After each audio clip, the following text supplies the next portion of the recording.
набраздена по средата, която може да направи точно толкова, колкото е тиквичката дълга спагет.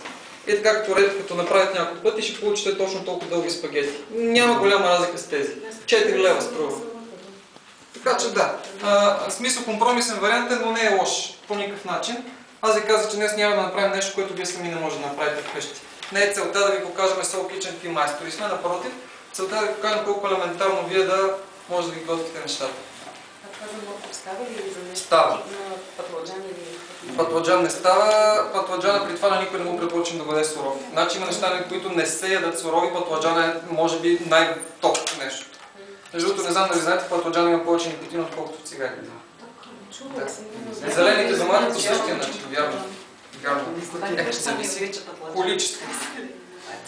Зелените домати имат такава степен никотин, че направо 2-3 домата ви седете на децата. Когато се обработва, остава ли толкова никотин? Наистина? Той не се разгражда дори когато го запалиш на не знам колко хиляди градуса в цигарата, пък камо ли като го обработиш в вряла вода, какво ще му стане? Си хапваме никотин. Да, можете ли за представа просто? Как ще снима?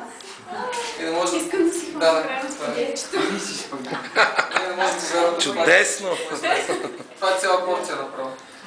Да, ценя. Хайде. Хвана ли ми? Сега, всички по тук на пангара, по ред на номерата. Хайде.